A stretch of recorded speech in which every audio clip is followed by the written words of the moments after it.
Музыка для них стала частью жизни, но направления они выбрали разные. Лайт-рок, рэп-соло, рэп-группа, брейк-данс и диджеинг.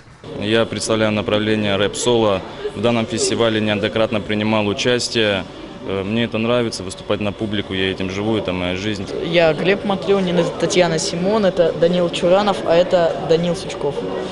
Вот. Сегодня мы второй раз выступаем на этом фестивале и будем сегодня презентовать нашу песню, собственного сочинения. Авторского. Называется «Свой путь». Когда я впервые увидела барабаны и села за них, мне очень понравилось. Просто чувствую себя на своем месте, и душа к этому лежит.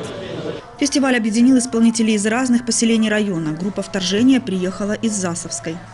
Мы впервые выступаем на данном фестивале и ждем всего самого хорошего от него. Мы представляем рок-группу «Вторжение» и желаем всем участникам удачи. Мы играем лайт-рок и надеемся, что наша музыка, которую мы придумываем, исполняем, всем понравится.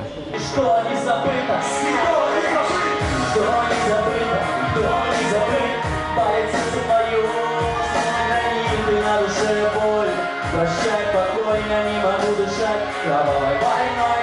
Ничто не забыто, никто не забыт. Любовь в сердце, вера победит. И слышим только звук этой войны. Ничто не забыто, никто не забыт. Наша молодежь увлекается такими направлениями, как брейк-данс, рэп, рок, диджейдинг. Ну, а мы со своей стороны, Управление по делам молодежи, поддерживаем и развиваем их таланты. Организаторы наградили участников фестиваля «Свежий ветер» памятными подарками и дипломами от Управления по делам молодежи. Людмила Никонова, Игорь Саков, телекомпания «Лаба».